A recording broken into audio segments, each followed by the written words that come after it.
Bonjour, Monsieur le Ministre, bonjour, cher Ahmed Lahlimi, bonjour, Monsieur le Président, bonjour, Emilio Fontella.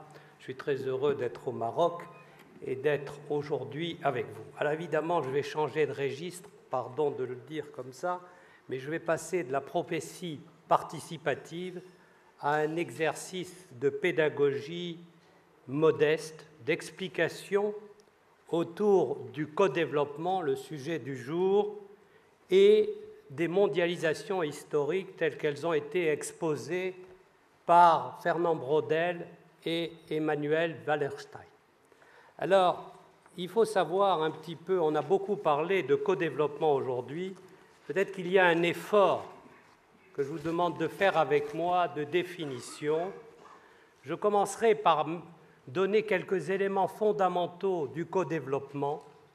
J'essaierai de mettre en perspective ce co-développement avec la mondialisation et je vous proposerai en troisième partie une espèce de plan Marshall de nouvelle économie du développement.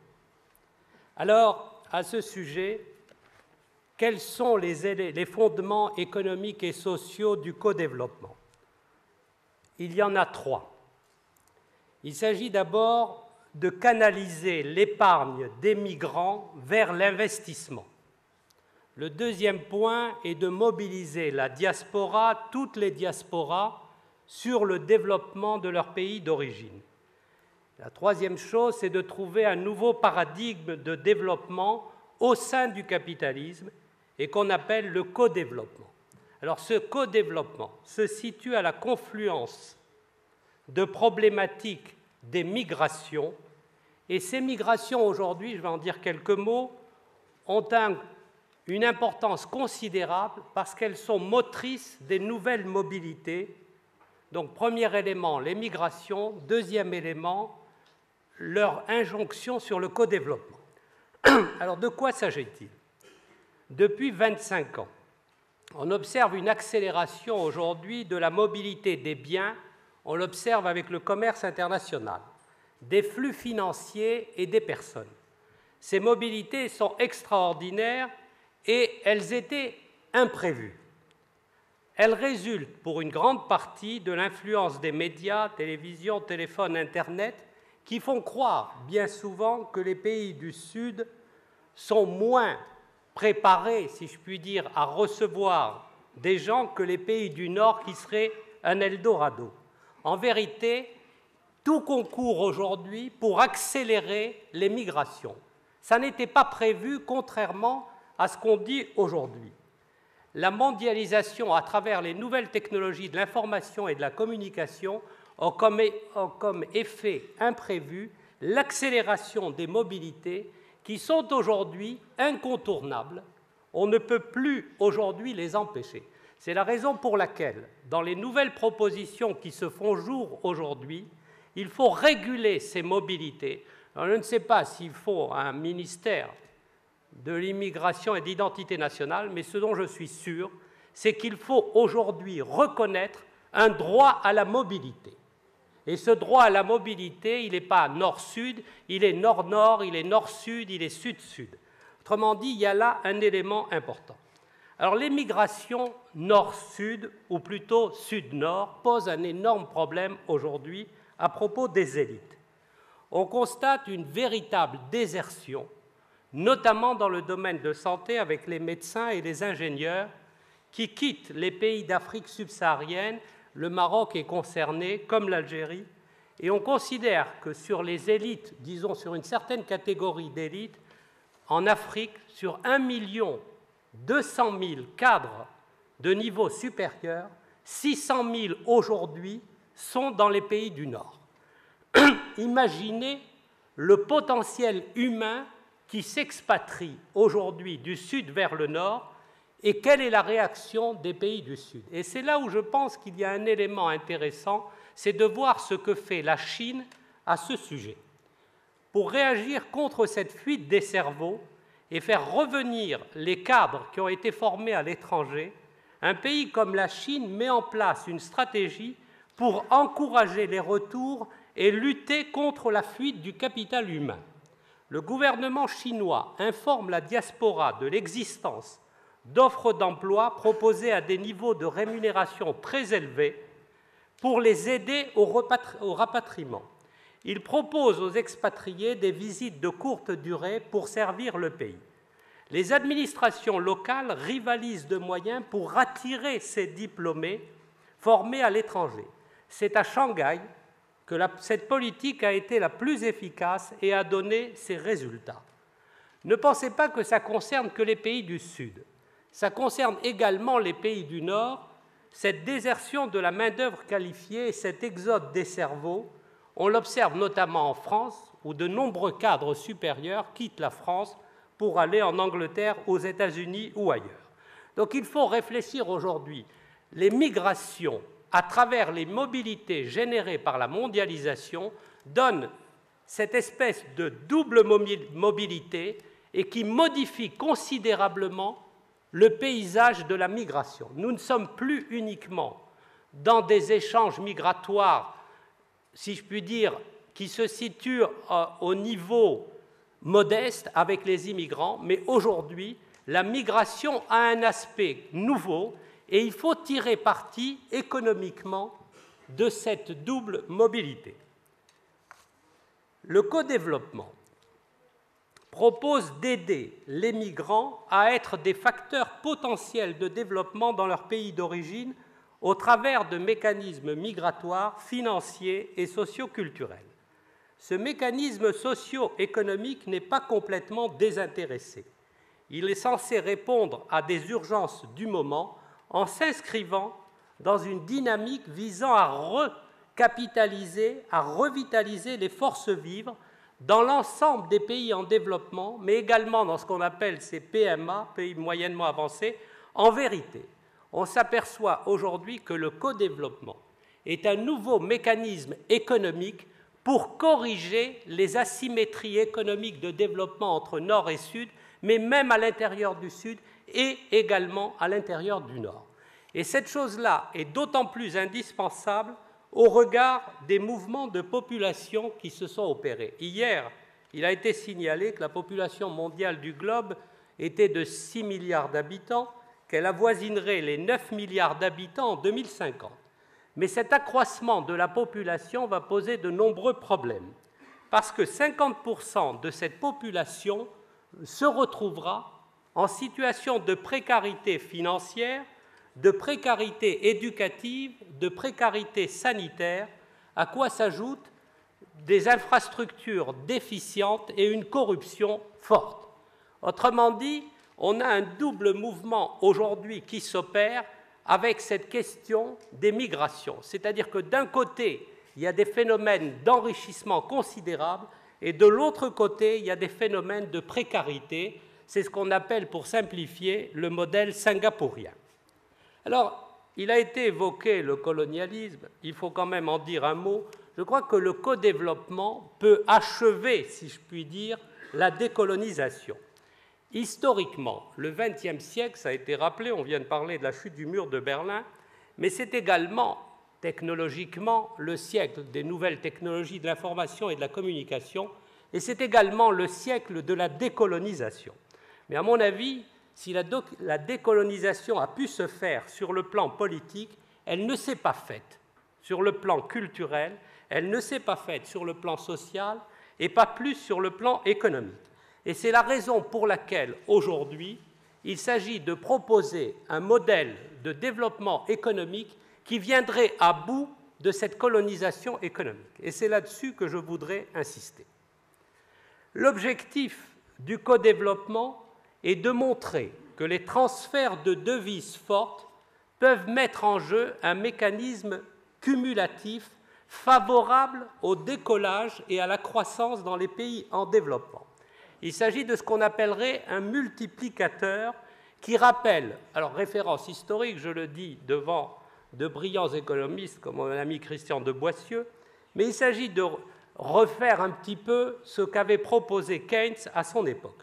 Très brièvement, cet instrument de politique économique a fait ses preuves sous la forme de travaux pratiques empiriques, on se souvient du modèle de Roosevelt.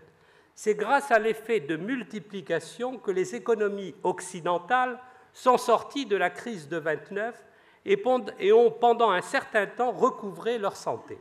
Il s'agirait d'un processus de relance par la demande initiée par une injection de monnaie dans l'économie. Bon, vous connaissez toutes ces choses-là, mais finalement, grâce à un déficit budgétaire béant, l'accroissement de la demande a entraîné un renchérissement des produits nationaux bruts. Alors la question est de savoir, est-ce qu'on peut recourir à cet effet multiplicateur aujourd'hui comme moyen pour susciter le décollage des pays pauvres qui sont souvent victimes, on le constate aujourd'hui avec les négociations de l'OMC dont on a parlé hier, de l'ouverture d'économies non protégées. Là aussi, la réponse est simple. Si les transferts sont orientés vers l'espace rural, c'est-à-dire localement, en économie relativement fermée, et si ces investissements sont dirigés vers la consommation et l'investissement productif, la construction, les mini-centrales, l'énergie, les hôpitaux, la santé, tous ces biens communs, tous ces biens publics, il en résultera un effet d'entraînement et la constitution progressive d'un capital productif. Cependant, il est évident, et ça a été souligné, et je suis tout à fait heureux que Christian de Boissieu l'ait fait avec beaucoup de talent, il s'agit de stimuler plutôt les PME que de stimuler les multinationales avec ce co-développement dans un stade initial. Et secondement, il s'agit de ne pas investir dans des consommations ostentatoires du style voiture de luxe, 4x4, etc., mais plutôt d'orienter ça vers des investissements comme l'université, la santé, les biens infrastructuraux, si je puis dire, essentiels. En même temps, on s'apercevra que cet élément pourra corriger quelque part la corruption. Alors, dans les PVD et dans les pays moyennement avancés, il ne s'agit pas de remettre en action du capital et du travail inutilisé ou oisif, il s'agit de créer du nouveau capital avec de nouveaux emplois en stimulant tout un tissu de PME un peu dans tous ces pays-là. Comment le pouvoir d'achat permettrait à ce niveau-là d'obtenir plus facilement des microcrédits qui viendraient s'ajouter aux transferts et à l'aide au développement. Prenons un exemple simple. $1 provenant d'un transfert qui est dépensé pour satisfaire des besoins essentiels stimule le commerce de détail, ce qui dynamise la demande de biens et de services qui, à son tour, stimule la production et l'emploi. Les exemples de la Banque mondiale ont montré, par exemple, qu'un $1 au Mexique dépensé accroît le PNB de près de $3, 2,69 $, si les bénéficiaires des transferts sont des ménages urbains, et de 3,17 $ si les bénéficiaires sont des ruraux. Et c'est là, à mon avis, où l'Europe, on critique beaucoup les États-Unis, mais ce que l'accord récent des États-Unis et du Brésil sur l'éthanol est extrêmement prometteur. C'est là où l'Europe pourrait avoir une vocation extrêmement forte, comme ça a été rappelé, si elle s'inspirait de ce modèle-là pour injecter des euros qui eux-mêmes feraient des petits et accroîtraient les PNB dans le même pourcentage.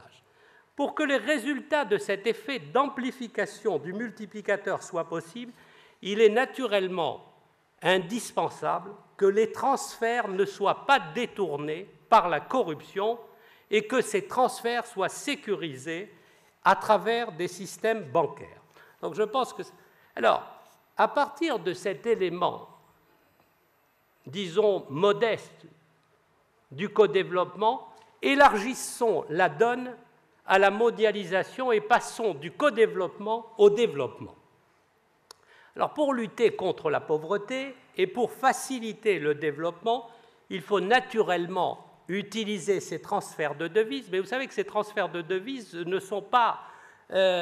sont très substantiels. C'est plus de 100 milliards de dollars, on parle même de 200 milliards de dollars de transferts de devises possibles. Mais naturellement, c'est insuffisant. Alors évidemment, il faut rajouter à cela de nouvelles ressources financières. Elles existent. On a parlé de taxes sur les exportations d'armes, on a parlé de taxes sur la production du pétrole, on a parlé d'écotaxes généralisées, il y a les taxes sur les transports. Évidemment, tout cela, c'est des micro-mesures, mais cela constitue, si on reprend l'ensemble, un flux financier considérable. Et ce flux financier considérable, s'il était injecté dans cette logique nouvelle économique du co-développement, on peut considérer qu'il peut accroître le potentiel économique de ces pays moyennement avancés. Et on s'aperçoit qu'à corriger les asymétries économiques qui se situent dans ces pays en développement, dégagerait en quelque sorte une nouvelle dynamique sociale et économique. Et là, je terminerai en disant que l'Europe, le monde, a devant lui un défi considérable avec les pays en voie de développement ou les pays moyennement avancés, et que l'Europe devrait jouer sa chance, si je puis dire, sur la Méditerranée à travers ce que j'appellerais un nouveau plan Marshall. Alors de quoi il s'agirait? D'élargir le champ de l'analyse relative au co-développement en la généralisant au niveau de la planète. Sur le plan international, il serait souhaitable d'aller vers ce multiplicateur mondial. Il s'agirait en quelque sorte de promouvoir une croissance élevée dans les pays où la pauvreté est absolue ou relative. Pour cela, il faudrait que les pays riches à faible population, on peut parler évidemment des États-Unis, mais on peut également parler des pays pétroliers du Golfe, transfèrent leur épargne vers les pays pauvres ou émergents dont la population est élevée, Inde, Chine, Afrique, Maroc, etc., dont les besoins sont très importants. Malheureusement, c'est l'inverse que nous voyons et que nous constatons aujourd'hui, parce que la Chine subventionne la surconsommation américaine. Néanmoins, cette mise en œuvre mondiale et concertée d'une politique post-keynésienne nécessiterait probablement une nouvelle gouvernance mondiale. Sous cet angle, l'avenir des pays riches serait l'enrichissement des PVD, des PMA, c'est-à-dire le développement naturel, quelque part, de l'Europe, des États-Unis, serait de développer ces pays en proximité qui ne sont pas encore développés.